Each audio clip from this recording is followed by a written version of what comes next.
مسلمانان ہند کی جو تنظیمیں ہیں، جو ملی تنظیمیں ہیں، ان میں جماعت اسلامی کو کئی اعتبار سے ایک امتیاز حاصل ہے. یہ امتیازات جس کی جو ہے فہرست میں آپ گناؤں تو بہت لمبی ہے. ان میں سب سے اہم بات یہ ہے کہ جماعت اسلامی ایک کیڈر بیس جماعت ہے، ایک منظم جماعت ہے. یہاں پر جو ممبر سازی کی جاتی ہے 10 روپے یا 5 روپے کی پرچی کٹا کر ممبر سازی نہیں کی جاتی ہے، بلکہ کردار کی بنیاد پر ممبر سازی کی جاتی ہے. علاوہ ازیں جماعت کی خصوصیت یہ بھی ہے کہ یہاں پر جو صدر کا عہدے کا منصبوں کا انتخاب جو ہوتا ہے وہ بہت ہی کیا کہیں جمہوری انداز سے ہوتا ہے، اور جو شخص عہدہ حاصل کرنا چاہتا ہے اسے اس منصب سے اس ریٹ سے ہٹا دیا جاتا ہے. علاوہ ازیں جماعت کی ایک خوبی یہ بھی ہے کہ اس میں موریثیت، کیونکہ جتنی بھی مسلمانوں کی جماعتیں ہیں، تنظیمیں ہیں، وہاں پر موریثیت کا بہت زیادہ دخل ہے، اس کا اثر ہے. آپ کے اطراف دیکھتے ہوں گے کہ باپ کے بعد بیٹا، بیٹے کے بعد بیٹا، اس طرح سے سلسلہ چلا رہا ہے. لیکن جماعت اسلامی جو تقریباً 75 سال اس کو قائم ہو چکے ہیں، آپ دیکھیں گے کہ وہاں پر کہیں بھی اس طرح کی موروثیت کا عنصر نظر نہیں آئے گا. تیسری بات، جو اہم بات یہ ہے کہ جماعت اسلامی کی خوبی یہ ہے کہ وہ کوئی بھی کام جو ہے الٹ نہیں کرتی ہے، ایڈ ہاکزم کی بنیاد پر نہیں کرتی ہے. جس طرح پلاننگ کمیشن جس کو تحلیل کر دیا گیا ہے، ایک 5 سالہ منصوبہ بنایا کرتا تھا، اسی طرح جماعت اسلامی بھی پورا ڈیٹا کلیکٹ کر کے ایک منصوبہ بناتی ہے.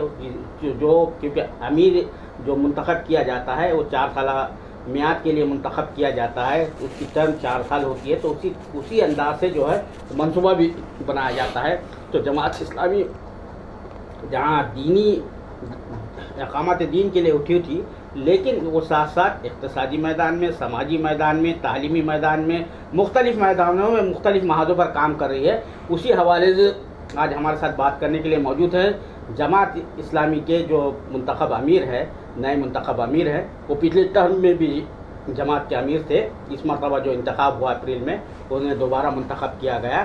وہ ہمارے ساتھ موجود ہے اس حوالے سے بات کرنے کے لیے. اور جماعت نے جو ہے اپنا جو نیا 4 سالہ منصوبہ ہے، جو ان کا تعمیری منصوبہ ہے مختلف محاذوں کے لیے، اس پر بھی بات کرنے کے لیے ہمارے ساتھ وہ موجود ہے. سب سے پہلے تو سید سعادت اللہ حسینی صاحب، آپ کو مبارکباد کہ آپ دوبارہ جو ہے آپ پر جو آپ کے کاندھوں پر عمارت کی ذمہ داری ڈالی گئی ہے. اب میں آتا ہوں اس سوال پر کہ جو آپ نے 4 سالہ جو میقات کا جو منصوبہ بنایا ہے، اس کے سیلینٹ فیچرز کیا ہیں؟ جی، بسم اللہ الرحمن الرحیم، نحمدہ و نصلی علی رسولہ الکریم.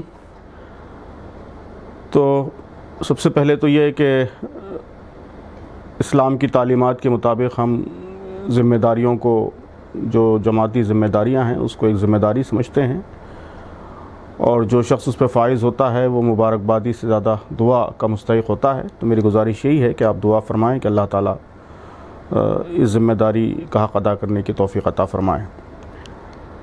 تو جو 4 سالہ منصوبہ ابھی مرکزی مجلس شورا میں فائنل کیا گیا ہے، اس میں سب سے زیادہ اہمیت اس بات کو دی گئی ہے کہ ہمارے ملک میں اسلام کے تعلق سے جو اوپینین ہے، رائے عامہ ہے، اس میں مثبت تبدیلی آئے. ہم یہ محسوس کرتے ہیں کہ مختلف وجوہات سے یہاں مسلسل رائے عامہ غلط فہمی کا شکار ہو رہی ہے، اور اسلام کے تعلق سے دوری پیدا ہو رہی ہے، اور یہ منصوباً طریقے سے بھی یہ کیفیت پیدا کرنے کی کوشش ہو رہی ہے. تو اس کا سد باب کرنا اور لوگوں کو بتانا کہ اسلام کیا ہے، اسلام کی دعوت کیا ہے، اسلام کا پیغام کیا ہے، یہ اس وقت سب سے بڑی ضرورت ہے. تو اس ضرورت کی تکمیل یہ اس منصوبے کا سب سے اہم فیچر ہے. تو ہم بہت سارے کام کریں گے، لیکن اس کے ذریعے اصل ہدف یہی حاصل کرنے کی کوشش کریں گے کہ یہاں کا پبلک اوپینین، یہاں کی رائے، یہاں کی سوچ وہ اسلام کے حق میں مثبت بنے. اس کے لیے کیا لائحہ عمل تیار کیا ہے آپ نے؟ کیونکہ آپ جانتے ہیں جی کہ ہمارے کچھ مسلمان بھائی جو ہے جن کو ٹی وی پر جانے کا شوق ہوتا ہے، وہ وہاں پہنچتے ہیں. تو یہ جو آپ کہہ رہے ہیں نا، اوپینین جو ہے، پبلک اوپینین اسلام کے خلاف ہو رہا ہے، غلط فہمی پھیل رہی ہے، بڑھ رہی ہے، وہ جاتے ہیں. تو ظاہر بات ہے ہمارے لوگ بھی اس کا ایک حصہ بن رہے ہیں. پھر دوسری بات یہ ہے کہ ہمارے پاس جو ہے اسلام کا وہ صحیح تصور جو ہے آبادی کے ایک بڑے حصے میں نہیں ہے. وہ اپنے آپ کو ایک قوم سمجھتا ہے، تو اس کے نتیجے میں بڑے مسائل پیدا ہوتے ہیں. تو یہ جب چیزوں کو سب آپ نے ذہن میں رکھا ہے، جو لائحہ عمل بنایا ہے کہ کس طرح سے رائے عامہ کو جو ہے جو اسلام اور مسلمانوں کے بارے میں غلط فہمی پائی جاتی ہے اس کو متاثر کرنا ہے؟ جی، اس سلسلے میں کئی محاذوں پہ انشاءاللہ کام کیا جائے گا. سب سے اہم محاذ تو ہمارے خیال میں یہی ہے کہ زیادہ سے زیادہ اس ملک کے عام عوام سے رابطہ قائم کیا جائے اور ان تک صحیح بات پہنچائی جائے. میڈیا کی بھی اپنی اہمیت ہے، لیکن ہم یہ سمجھتے ہیں کہ سب سے زیادہ اہمیت راست انسانی رابطے کی ہے. انسان سے انسان کا رابطہ ہو، لوگوں کے دلوں پر دستک دی جائے، ان کے ضمیروں کو بیدار کیا جائے، یہ سب سے اہم کام ہے. تو ہم یہ کوشش کر رہے ہیں کہ ہمارے کیڈرز بھی اور عام مسلمان بھی اس کام کو ٹیک اپ کریں. وہ صرف اپنے آپ تک محدود نہ رہیں، اپنے گھیٹوز تک محدود نہ رہیں، بلکہ آؤٹ ریچ بڑھائیں، برادران وطن سے ملیں اور ان کو بتائیں صحیح کہ یہ اسلام جو ہے وہ کسی خاص کمیونٹی کا، کسی خاص فرقے کا دین نہیں ہے، اور اس کا تعلق کسی خاص فرقے کے انٹرسٹ تک محدود نہیں ہے، بلکہ سارے انسانوں کے لیے میسیج ہے، سارے انسانوں کے لیے پیغام ہے، سب کے لیے انصاف، سب کے لیے امن، سب کے ساتھ برابری، یہی اس کی اصل اسپرٹ ہے. تو اسلام کا حقیقی میسیج یہ کمیونیکیٹ کرنے کے لیے بالکل گراس روٹ لیول پر لوگ کام کریں، یہ ہماری فرسٹ پریارٹی ہے. دوسرا اہم کام میڈیا، سوشل میڈیا اور لٹریچر، اخبارات، رسائل، کمیونیکیشن کے اور سارے ذرائع، اس کو بھی استعمال کرنا ہے. انشاءاللہ اس کا بھی ایک منصوبہ بنایا گیا ہے، اس کے لیے بھی ہم کوشش کریں گے. تیسرا اہم کام جس کی طرف آپ نے اشارہ فرمایا ہے کہ ظاہر ہے کہ اوپینین صرف زبانی باتوں سے نہیں بدلے گا، بلکہ اس کے لیے ضروری ہے کہ مسلمان اسلام کا نمونہ اپنے کیریکٹر سے، اپنے کردار سے بھی پیش کریں. تو ہم یہ سمجھتے ہیں کہ کئی پہلوؤں سے اس میں کوتاہی ہو رہی ہے. ایک کوتاہی یہ ہے کہ ہمارے اندر خرابیاں پائی جاتی ہیں، اسلام کچھ اور کہتا ہے، ہم کرتے کچھ اور ہیں. دوسری خرابی یہ ہے کہ ہم نے اسلام کو بھی، جیسا کہ آپ نے فرمایا ہے، کہ صرف ایک کمیونٹی کا انٹرسٹ بنا دیا ہے، جبکہ یہ سارے انسانوں کا درد، سارے انسانوں کے لیے خیر خواہی کا جذبہ پیدا کرتا ہے. تو وہ ہمارے رویوں سے ظاہر ہو، اس کی بڑی اہمیت ہے. اور تیسری چیز یہ ہے کہ ہم اپنے گھیٹوں میں محدود ہیں اور عام برادران وطن ہماری جو اچھائیاں ہیں وہ بھی دیکھ نہیں پاتے. جو خرابیاں ہیں ظاہر ہے کہ وہ غلط تعارف کراتی ہیں، اور جو اچھائیاں ہیں وہ چھپی ہوئی ہیں، وہ دیکھ نہیں پاتے انٹریکشن نہیں ہونے کی وجہ سے. تو اس لیے مسلم امت کے اندر بھی صحیح شعور پیدا کرنا، اس کا کیریکٹر بنانا، اس کی اصلاح کرنا، اسلام کے عملی نمونے پر اس کو فائز کرنا، یہ بھی کوششوں کا انشاءاللہ ایک اہم ہدف ہوگا. اور تیسری چیز یہ ہے کہ مسلم امت اور دوسرے یہاں کے جتنے بیکورڈ سیکشنز ہیں ان کا ڈیولپمنٹ ہو، اکنامک ڈیولپمنٹ ہو، ایجوکیشنل ڈیولپمنٹ ہو، سوشل ڈیولپمنٹ ہو. کوئی بھی کمیونٹی، کوئی بھی فرقہ اگر سوشلی بہت ویک ہو تو اس کے ساتھ بہت سی خرابیاں خود بخود وابستہ ہو جاتی ہیں، اور اس کے نتیجے میں اس کے کلچر کا، اس کے دین کا بھی غلط تعارف ہوتا ہے. تو اس لیے ہم یہ سمجھتے ہیں کہ امت کا ڈیولپمنٹ، امت کی ترقی، یہ بھی ایک اہم ذریعہ ہے جس کے ذریعے ہم اوپینین بہتر کر سکتے ہیں. تو یہ سارے ذرائع انشاءاللہ اختیار کیے جائیں گے. اس وقت جو ماحول ہے، ملک کا ماحول، اس کو زیادہ بتانے کی، کھول کر بیان کرنے کی ضرورت نہیں ہے. سیاسی سطح پر بھی، سماجی سطح پر بھی، یعنی ایسے حالات کبھی نہیں رہے. لوگ کہتے ہیں جو پرانے لوگ ہیں، جو تجربات سے گزرے ہیں، خاص طور سے جو ہے دو فرقوں کو خاص طور سے نشانہ بنایا ہے. سب سے پہلا جو ہے تو وہ آپ اور ہم ہیں، دوسرا وہ فرقہ ہے. تو ایسی صورتحال میں جماعت اسلامی کے سے وابستہ جو ہے دانشوران کی ایک بڑی تعداد ہے، تعلیم یافتہ لوگوں کی بڑی تعداد ہے. تو کس طرح سے یہ اس ماحول کو تبدیل کرنے کے سلسلے میں، ایک طرف تو آپ نے بتایا کہ بھئی مسلمانوں اور اسلام کے حوالے سے غلط فہمیاں ہیں، ہم اس کو دور کرنا چاہتے ہیں. جماعت اپنے ابتدا سے جو ہے تاسیس سے ہی اس پر توجہ دے رہی ہے، لیکن اس وقت جو کیفیت ہے بہت زیادہ شدید ہے. تو اس میں کیا کوئی خاص آؤٹ آف باکس کوئی آپ نے کچھ لاہے عمل بنایا ہے؟ ہاں، بہرحال آپ آؤٹ آف باکس سمجھیں یا نہ سمجھیں، لیکن یہ کہ ہم سمجھتے ہیں کہ اس میں کرنے کا تو کام یہی ہے. ظاہر ہے کہ یہ جو صورتحال پیدا ہوئی ہے، یہ ایک لمبے عرصے سے بعض فرقہ پرست طاقتیں یہاں کام کر رہی ہیں، ان کی لمبی جدوجہد کا نتیجہ ہے. تو اس کو فوری آپ تبدیل کر دیں تو یہ ظاہر ہے کہ ممکن نہیں ہے. اس کے لیے لمبی کوشش آپ کو بھی کرنی پڑے گی، صبر کے ساتھ لمبی جدوجہد کرنی پڑے گی. تو ہم نے یہ چیزیں بھی شامل کی ہیں کہ یہاں ملک میں انصاف قائم کرنے کے لیے، عدل قائم کرنے کے لیے، اور یہاں جو ظلم اور زیادتی کا ماحول ہے، نفرت کا ماحول ہے، تفریق کا، پولرائزیشن کا ماحول ہے، اس ماحول کو ختم کرنے کے لیے ہم یہاں کے تمام لوگوں کے ساتھ مل کر، ہندو، سکھ، عیسائی، دلت، آدیواسی، ان سب بھائیوں کے ساتھ مل کر، سماج کے تمام سیکشنز کے ساتھ مل کر ہم یہاں امن و امان، عدل و انصاف قائم کرنے کی کوشش کریں گے۔ ہم یہی سمجھانے کی کوشش کریں گے کہ یہ جو فضا ہے یہ صرف مسلمانوں کے لیے نقصان دہ نہیں ہے بلکہ سارے ملک کے لیے نقصان دہ ہے، اور جس رخ پر ہمارا ملک جا رہا ہے اس کے نتیجے میں یہاں کے ہندو بھائی، سکھ بھائی، عیسائی بھائی، سارا ملک اس کا نقصان اٹھائے گا، سب کے لیے ہلاکت خیز ہے۔ تو یہ بات ہم سمجھائیں گے بڑے پیمانے پہ آؤٹریچ کے ذریعے، اور اس کے لیے ہم نے گزشتہ میقاتوں میں بھی شروع کیا تھا، لیکن اس میقات میں اور اگلے لیول کی منصوبندی کی ہے کہ ہم مختلف لیولز پر ڈائیلاگ کا اور لوگوں کو انوالو کرنے کا سلسلہ آگے بڑھائیں گے۔ انٹلیکچوئلس کو مختلف کمیونٹیز کے ساتھ لیں گے، اس کے لیے فورمز بنائیں گے، مذہبی جو لیڈرز ہیں مختلف مذاہب کے ان کو ساتھ لیں گے، اور گراس روٹ لیول پر عام عوام کو مختلف طبقات کے ساتھ لیں گے۔ اس میقات میں ہم نے اور ایڈ کیا ہے کہ ہم خواتین میں بھی اس طرح کے فورمز بنائیں گے جس میں ہندو، مسلم، سکھ، عیسائی سب خواتین ملیں، بیٹھیں اور مل کر ملک میں ماحول کو بہتر بنانے کی کوشش کریں۔ اسی طرح نوجوانوں میں یہ کیمپین ایکسٹینڈ کریں گے۔ تو یہ ایک مسلسل جدوجہد رہے گی۔ سول سوسائٹی کا ایک نیٹ ورک ہم جگہ جگہ کھڑا کرنے کی کوشش کر رہے ہیں، جو مختلف سول سوسائٹی آرگنائزیشنس ہیں ان کے ساتھ مل کر۔ تو ان سب کوششوں کے ذریعے یہی چاہا جا رہا ہے کہ جہاں بھی ظلم ہو رہا ہے، جس کے خلاف بھی ہو رہا ہے، ظاہر ہے مسلمان مین ٹارگیٹ ہیں، لیکن صرف مسلمانوں کے خلاف نہیں، جہاں بھی ظلم ہوگا، جس کے خلاف بھی ظلم ہوگا، اس کے خلاف ہم سب مل کر آواز بلند کریں گے، اس کو ریزسٹ کرنے کی کوشش کریں گے، اور ملک کے ماحول کو بہتر بنانے کی مسلسل کوشش کریں گے۔ تو ہم سمجھتے ہیں کہ ان مسلسل کوششوں سے ہی کوئی نتیجہ نکل سکتا ہے۔ آؤٹ ریچ کی بات کر رہے ہیں آپ، جی، تو کیا آپ کے خیال میں یہاں مسلمانوں کا جو رویہ رہا ہے، انہوں نے یہاں کی جو آبادی تھی، اکثریت آبادی تھی، اس کو ایک جو ہے مذہب اکائی سمجھ لیا، اور جو اس کے مختلف جو ونگز تھے، طبقات تھے، ان تک کبھی اپروچ کرنے کی کوشش نہیں کی؟ جیسے دلت کہتے ہیں کہ بھئی ہم ہندو نہیں ہیں، ٹرائبلز کہتے ہیں ہم ہندو نہیں ہیں، مختلف ہے، لنگایت کہتے ہیں ہم ہندو نہیں ہیں، اس طرح کے جو بڑی بڑی آبادیوں کے چنک ہیں ان تک ہم نے کبھی اپروچ کرنے کی کوشش نہیں کی، اور ایک مذہبی اکائی سمجھا، تو وہ ہماری وہاں پر کہیں آپ لگتا ہے کہ بھول ہوئی ہے، ہم نے ان سے پہلے سے روابط رکھتے تو آج یہ نوبت نہیں آتی؟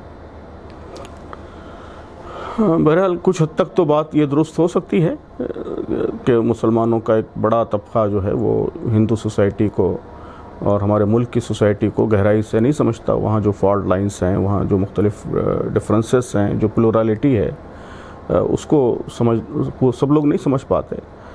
لیکن یہ بالکل کوششیں نہیں ہوئی ہیں، ایسا بھی نہیں ہے، کوششیں تو ماضی میں ہوتی رہی ہیں، بہت ساری کوششیں ہوتی رہی ہیں۔ جماعت نے بھی کوششیں کی ہیں ہمیشہ کہ ہم سماج کے مختلف طبقات سے الگ الگ بھی ڈائیلاگ کرتے رہیں، پورے سماج سے بھی ڈائیلاگ کرتے رہیں، سماج کے الگ الگ طبقات سے ان کے حالات کو بنیاد بنا کر بھی ڈائیلاگ کرتے رہیں، کرسچنز کے ساتھ، دلت بھائیوں کے ساتھ، آدیواسیوں کے ساتھ اور سکھ بھائیوں کے ساتھ، ان سب کے ساتھ ہمارے الگ الگ وہ ریلیشنس ہیں، اس کے الگ الگ ڈائنامکس ہیں۔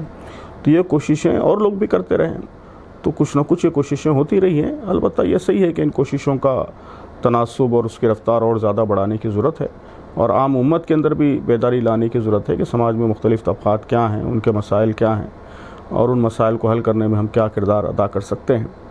تیسری چیز یہ ہے کہ بہرحال مسلم امت کی کمزوری بھی ہو سکتی ہے اس میں کسی نہ کسی درجے میں، لیکن جس طرح کے حالات کا امت کو سامنا رہا ہے آزادی کے بعد سے ہی، اور اس کو جس طرح خود اپنے مسائل میں الجھایا جاتا رہا ہے، فسادات کا سلسلہ، پھر دہشت گردی کے نام پر گرفتاریوں کا سلسلہ وغیرہ وغیرہ، یہ سب سلسلے ایسے چلے کہ اس میں امت کو اپنے مسائل سے اوپر اٹھ کر باقی ملک کے سلسلے میں اور ملک کے عوام کے سلسلے میں سوچنے کا، کچھ کرنے کا موقع ہی بہت کم دیا گیا۔ تو اس لیے پوری طرح صرف مسلمانوں کو بھی قصوروار نہیں ٹھہرایا جا سکتا، لیکن بہرحال یہ حقیقت ہے کہ اب یہ وقت آ گیا ہے، زیادہ ضرورت ہے، اب ہماری ضرورت ہے کہ ہم ان سب چیزوں سے اوپر اٹھ کر سماج کے مختلف طبقات تک پہنچیں، ان کے مسائل کو سمجھیں، اور جیسا کہ آپ نے فرمایا ہے کہ ایک اکائی سمجھنے کے بجائے جو یہاں پلورلٹی ہے اور جو مسائل کا تنوع ہے اس کو سمجھتے ہوئے اس کو ڈیل کرنے کی کوشش کریں۔ اچھا، اب یہ جو حکومت ہے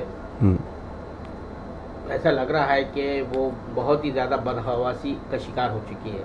جو ابھی ایکسٹرا سول کوڈ کے سلسلے میں جو معاملہ آیا، لا کمیشن سے پھر کہا گیا ہے، جبکہ لا کمیشن نے پہلے رپورٹ دے دیا تھا کہ یہ فیزیبل نہیں ہے اور جو ہے اس کا دور دور تک امکان نہیں۔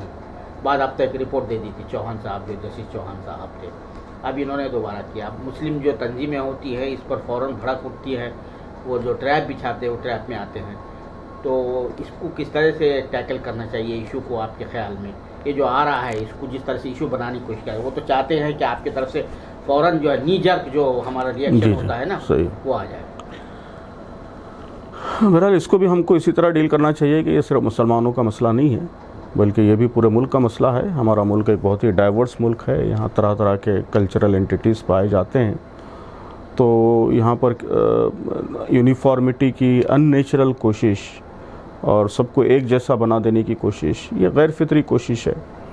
اور ایک جیسا بنانے کے لیے ظاہر ہے آپ یہی کریں گے کہ جو میجورٹی کے جو ایتھوز ہیں، میجورٹی کے جو ویلیوز ہیں یا جو ان کا کلچر ہے اس کو ڈومینیٹ کرنے کی کوشش کریں گے. تو ایسی چیز ہندوستان جیسے ملک کے لیے سخت نقصان دہ ہے. ہماری طاقت ڈائیورسٹی ہے، اور ایک ڈائیورس ملک میں لوگوں کی ڈائیورسٹی کو اور لوگوں کی اپنے کلچرل ایتھوس کو رسپیکٹ کرتے ہوئے ہی آپ ملک کو متحد رکھ سکتے ہیں. تو اس مسئلے کو اسی طرح ٹیکل کرنا چاہیے کہ اسے صرف مسلمانوں کا مسئلہ نہیں بنانا چاہیے، بلکہ ملک کے سارے انسانوں کا، سارے کلچرل گروپس کا یہ مسئلہ ہے. اور ہم یہ سمجھتے ہیں کہ صرف مسلمانوں کے لیے نہیں بلکہ اور بھی یہاں کے بہت سے سیکشنز کے لیے اس طرح کی ان نیچرل یونیفارمٹی یہ ایکسیپٹیبل نہیں ہے. تو ان سب کو ساتھ لے کر گویا لوگوں کے اندر معقولیت پیدا کرنے کی، حکومت کے اندر معقولیت پیدا کرنے کی کوشش کرنی چاہیے. جیسے یہ آپ کہہ رہے ہیں مختلف طبقات کہ مینا برادری ہے، مینا قبائل، جی یہ سپریم کورٹ میں ان کا معاملہ گیا تھا. انہوں نے کہا کہ بھئی we are not govern by the Hindu marriage act. سکھوں کا معاملہ ہے، ان کا آنند ایکٹ ہے. صحیح. انہوں نے بھی کہا کہ بھئی ہمارا آنند ایکٹ جو ہے نافذ کیا جائے. تو کیا اس طرح کے جو طبقات نہیں، اس طرح بہت سارے طبقات ہیں جی، عیسائی ہیں، سکھ ہیں، جتنے مائنورٹی گروپس ہیں وہ تو ہی ہیں. اس کے علاوہ آدیواسی ہیں، ٹرائبلس ہیں. ہر ٹرائب کا اپنا کلچر، اپنے کلچرل ایتھوس، کلچرل ویلیوز ہیں. خود ہندو سوسائٹی میں بہت زیادہ ڈائیورسٹی ہے. ساؤتھ انڈیا کے ہندوز الگ ہیں، نارتھ انڈیا کے ہندوز الگ ہیں. ساؤتھ انڈیا میں بھانجی کے ساتھ شادی ہو سکتی ہے، نارتھ انڈیا میں نہیں ہو سکتی. تو بیسک جو بہت بیسک اور فنڈامنٹل ایسپیکٹس ہیں فیملی لاس کے، اس میں بھی کافی ویریشن، کافی ڈائیورسٹی خود ہندو سوسائٹی میں پائی جاتی ہے. دوسرے مائنورٹیز تو اور دوسری چیز ہے، ود ان ہندو سوسائٹی کافی ڈائیورسٹی پائی جاتی ہے. تو اس لیے یہ بالکل نامعقول بات ہے کہ یہاں ان نیچرل طریقے سے کوئی یونیفارم سول لا لایا جائے. بہرحال لوگوں کے فیملی افیئرس میں انٹروین کرنا اور جی ان سب سیکشن سے ان سب سیکشنز کو ساتھ لینا، ہم جو ریئیکٹ کرتے ہیں جی بالکل بورڈ کی طرف سے آ گئے آپ، بالکل ان سب سیکشنز کو ہمیں ساتھ لینا چاہیے. اور صرف جو سیکشنز متاثر ہو رہے ہیں وہی نہیں بلکہ باقی سیکشنز بھی، باقی جن کو یونیفارم سول کوڈ سے کوئی نقصان نہیں ہوگا ان کو بھی ہمیں سمجھانا چاہیے. ان کو بھی بتانا چاہیے کہ بہرحال آپ اس ملک کا حصہ ہیں تو ملک میں ڈائیورسٹی رہے گی، لوگوں کے ایتھوس کا رسپیکٹ رہے گا اور لوگوں کا اعتماد سب حاصل رہے گا، میوچول ٹرسٹ رہے گا تو یہ ملک چلے گا. اس کے بغیر کیسے چلے گا؟ تو پورے ملک کے لیے نقصان دہ ہے. یہ بات ملک کے ہر طبقے کو سمجھانے کی ضرورت ہے. تو ہم سمجھتے ہیں کہ ملک کے تمام طبقات اور سماج کا ہر سیکشن اس کی مخالفت میں آگے آ سکتا ہے اگر ہم سنجیدہ کوشش کریں. آخری سوال میرا یہ ہے جی کہ جو آپ نے 4 سالہ منصوبہ بنایا ہے، تو پچھلے جو 4 سالہ جو منصوبہ تھا وہ کس حد تک اس میں آپ کو کامیابی ملی؟ کہاں آپ کو جو ہے لگتا ہے کہ وہ گرے ایریاز تھے ان کو جو ہے تو درست کرنے کی ضرورت ہے؟ اور جو نئے منصوبے میں جو ہے اقتصادی میدان میں، تعلیمی میدان میں، سماجی میدان میں کیا کیا آپ کرنے والے ہیں؟ مختصراً بتا دیں آپ. جی تو گزشتہ میقات کے بعد ابھی مارچ میں ہم نے ڈیٹیل آڈٹ کرایا، اپنے کاموں کا ورک آڈٹ کرایا، سوشل آڈٹ بھی کرایا کہ سوسائٹی میں ہمارے کاموں کا کیا نتیجہ نکل رہا ہے. تو سوشل سائنٹسٹ کے ذریعے باقاعدہ آڈٹ کے جو سٹینڈرڈ فارمیٹس ہیں اس کے مطابق سوشل آڈٹ بھی کرایا ہے. تو ہمارا خیال یہ ہے کہ الحمدللہ بہت سے میدانوں میں اللہ نے ہم کو کامیابی عطا کی. جو کچھ ہم چاہتے تھے کافی حد تک اس میں پیش رفت بھی ہوئی ہے. جماعت کے کاموں کے نتائج بھی نکل رہے ہیں. مسلمانوں میں بھی جماعت کا ایکسیپٹنس بڑھ رہا ہے. ہمارے مختلف ہندو بھائی، سکھ بھائی وہ بھی قریب آ رہے ہیں، ان کے ذہن بھی بدل رہے ہیں. جہاں بھی کوششیں ہو رہی ہیں وہاں بہتر نتائج نکل رہے ہیں. اب 2-3 مسائل ہیں. ایک مسئلہ یہ ہے کہ کووڈ کی وجہ سے ہماری بہت سی چیزیں متاثر ہوئی ہیں. 2 سال تک کام دوسرے ہوئے کووڈ کے دوران، لیکن منصوبے کے مطابق جو چیزیں ہم چاہتے تھے ان میں سے کچھ چیزیں کم ہوئی ہیں. اس کا ہم اس میقات میں انشاءاللہ ازالہ کریں گے.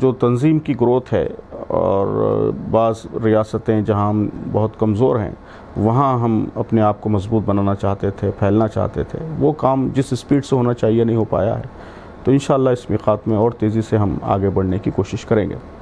اس کے لیے پچھلے تجربات کی روشنی میں ہم نے اپنے منصوبے کو بھی ریویو کیا ہے اور بہتر اسٹریٹجیز کو انکلوڈ کیا ہے۔ جو سوشل، اکنامک، پولیٹیکل ڈیولپمنٹ وغیرہ کے سلسلے میں بھی بہت سی چیزیں شامل کی گئی ہیں، مثلاً یہ کہ انٹرسٹ فری فائنانس، تو ہم نے یہ طے کیا ہے کہ بڑی تعداد میں پورے ملک میں مائکرو فائنانس کے ہم ادارے قائم کریں گے، جس کے ذریعے غریب لوگوں کو بالکل انٹرسٹ فری، سود سے پاک قرضے دیے جائیں گے۔ یہ اسلام کی بھی فلسفی ہے اور ہم سمجھتے ہیں کہ اس کا نمونہ بھی آنا چاہیے ملک کے سامنے، اور اس کے ساتھ ساتھ جو غریب لوگ ہیں ان کی مدد بھی ہونی چاہیے، ان کو اوپر بھی اٹھانا چاہیے۔ تو انشاءاللہ یہ کام بہت بڑے لیول پر ہم ٹیک اپ کریں گے۔ ایجوکیشن پر خاص توجہ دیں گے، اس کے لیے بہت سی چیزیں شامل کی گئی ہیں، نئے ادارے بھی قائم کریں گے، انرولمنٹ بڑھائیں گے، نیو ایجوکیشن پالیسی میں جو اپارچونیٹیز دی جا رہی ہیں ان اپارچونیٹیز کا بھرپور فائدہ اٹھانے کی کوشش کریں گے، مدرسوں کے اندر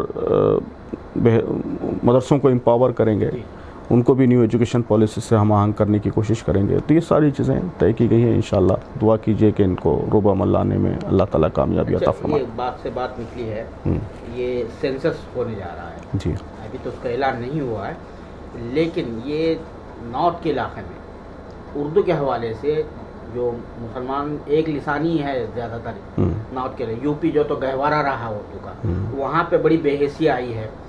تو وہاں پر اگر آپ کسی سے پوچھ لیں کہ بھائی آپ کی مادری زبان کیا ہے، پہلے تو اس کو مادری زبان سمجھ میں نہیں آتا، ماتر بھاشا کیا ہے تو بولتا ہندی کہتا ہے، تو وہ تفریق نہیں کر پاتا ہے ہندی اردو میں۔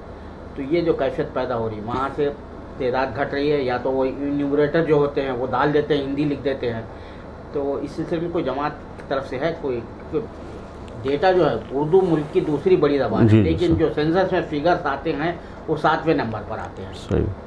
تو اس سلسلے میں کچھ جماعت کی طرف سے ہے آپ کہ بھائی سینسس کے حوالے سے، کیونکہ آپ کا بڑا نیٹ ورک؟ ابھی انشاءاللہ سینسس پہ ہم غور کریں گے، ابھی ہم نے سینسس کے حوالے سے کوئی اپنی پالیسی طے نہیں کی ہے، ابھی اور چیزیں سامنے آئیں گی، واضح ہوں گی تو پھر ہم طے کریں گے کہ سینسس میں کس طرح کام کرنا ہے۔ ہمیشہ ہم کام کرتے رہیں کہ سینسس جب بھی ہوتا ہے تو لوگوں کے اندر اویئرنیس لانے کی، بیداری لانے کی، کیا کہنا چاہیے، کیا لکھانا چاہیے اور کس طرح اپنی پریزنس کو انشور کرنا چاہیے، یہ سب ہم اویئرنیس لاتے رہے ہیں ماضی میں بھی، انشاءاللہ اس دفعہ بھی لائیں گے۔ تو تھوڑا تفصیلات آنے دیجئے، اس کے بعد انشاءاللہ بیٹھ کے ہم طے کریں گے کہ کیا کرنا ہے۔ بہت بہت شکریہ سعادت اللہ صاحب، جی، سالہ سے بات کرنے کے لیے، آپ نے کئی چیزوں پر روشنی ڈالی، بہت شکریہ۔ بہت شکریہ، جزاک اللہ۔ یہ تھے امیر جماعت اسلامی ہند سید سعادت اللہ فضل صاحب، جو 4 سال کا نیا منصوبہ بنایا گیا اس حوالے سے بھی تفصیلات بتا رہے تھے۔ علاوہ ازیں وہ جو ہے اس وقت جو صورتحال ہے، جو ماحول ہے، اس میں مسلمانوں کو کیا کام کرنا چاہیے اور جماعت اسلامی کیا کام کرنے جا رہی ہے، اس پر بھی روشنی ڈال رہے تھے۔ ان کا کہنا تھا کہ ہمیں جو ہے مختلف میدانوں میں جو ہے غیر مسلم سے آؤٹ ریچ کا پروگرام بنانا چاہیے، اور جماعت نے بھی اس سلسلے میں خاص طور سے توجہ دیا ہے، اس نے آؤٹ ریچ کے پروگرام بنائے ہیں تاکہ مسلمانوں اور اسلام کے حوالے سے جو غلط فہمیاں پھیلائی جا رہی ہے، اور جو غلط فہمیاں پھیلائی جا رہی ہے سیاسی مقاصد کے لیے پھیلائی جا رہی ہے، تو اس کو اسی طرح سے ڈیل کرنے کی ضرورت ہے۔ کیمرہ مین ذیشان راہی کے ساتھ میں عبدالباری مسعود، نئی دہلی۔